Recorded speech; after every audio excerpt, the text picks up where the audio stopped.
Okay, I'm just getting ready. See how I set everything up? I got some towels down here. I was able to straddle the ladder across there. I've got this all cleaned up, all swept up, all wiped down. That all cleaned up. That's all ready to go back.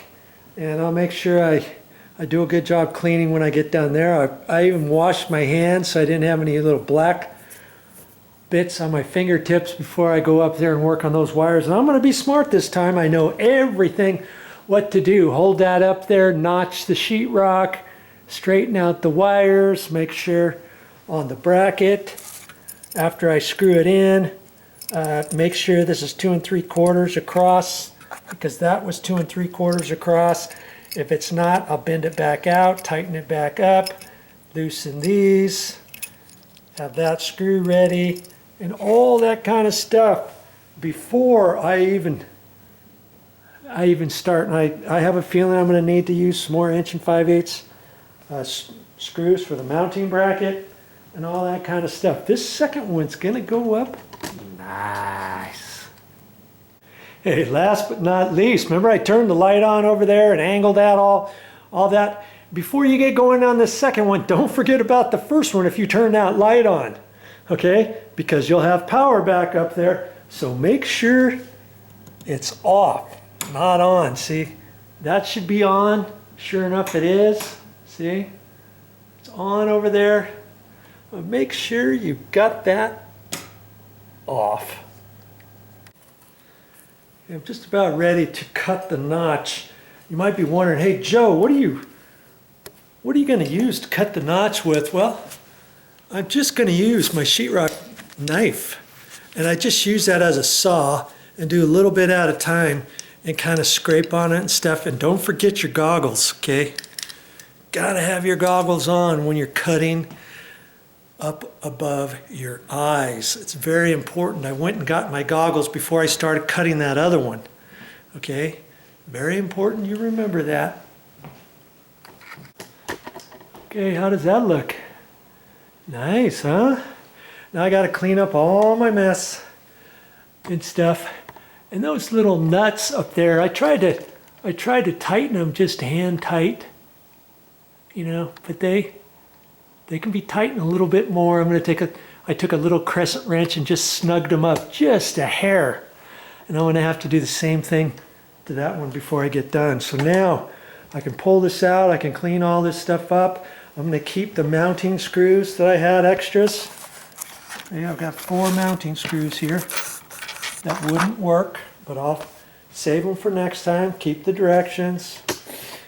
And it has a phone number on there in case these lights ever burned out. Now, if you weren't with me at the very first of this video, I showed you those were LED lights. And most days, now everything's gone to LED. See, it says no bulbs required. Lots of times you get a light fixture like this and then you'd have to go buy bulbs for it too. No bulbs required, and it's dimmable. And I think this one is going to last, oh, I forget how long. Oh, it says 5-year limited warranty, but I read on here somewhere where it's supposed to last 47 years or something. Some ridiculous amount.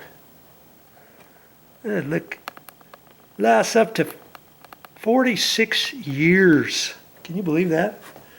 Chances are that's never going to burn out. But if I hit it, or if the electricity goes out, or something, or if a circuit snaps, or who knows what, if that ever burns out, I don't want to have to buy another one. I can just call the manufacturer, save your receipt and everything like that.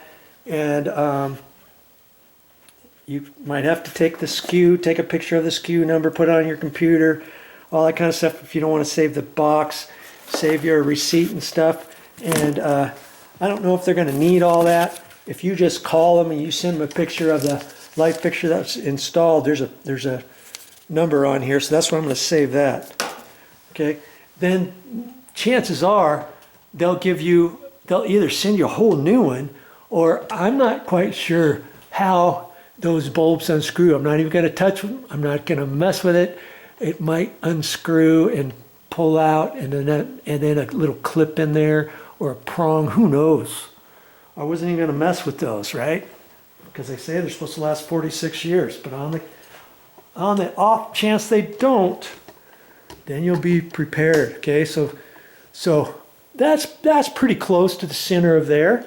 And this is, you know, it's just giving some light there. And like I say, once I get a standard dimmable light switch, and I'll take a look at the existing ones. I want to get this very same kind if I can, with the fat paddle here and the little paddle on the bottom for on off. This happens to be where the lights up here, and those were LEDs I installed, and they were dimmable. Look at that.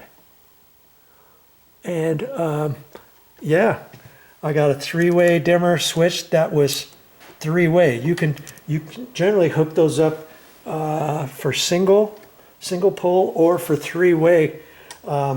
Years ago, they used to have them where you had to buy one that said 3-way, and you had to buy one that said just a regular standard single pole dimmable.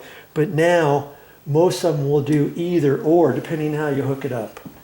Okay, so I'm gonna have to get a dimmable switch, and it's white. I'll take a picture of this so that when I go to the store, I try to match up. I don't like to just go to the store and get, what's the difference? Well, they got 4 or 5 different kinds of dimmable ones. They got one where you turn it on off here and you have a little slide over here, or maybe it's just this and not the paddle at the bottom. You push this all the way down and it clicks off, and then you push it up and it's on. You think, what's the difference? Well, not much, other than I like to match existing conditions. That way it'll look like I was never there. And so when I get a dimmable light switch, you know, I'll make a video of that. And worst case scenario, if you can't find the very same dimmable style light switch, what could you do? If you got two fairly close to each other, you could take one up in your bathroom way on the other side of the house. You can take that one out if you have a dimmable switch in there, or in the closet, or wherever you can find one. Maybe take that one, put it down here so it matches, right? And then you can get a different one that doesn't match, and it's all by itself somewhere else in your condo, in your house. Okay? And that's all I have to say about that. That's all I got for this time. But I'll be back with more videos. Well, I'm glad that project's done. That's not done until I get the dimmer.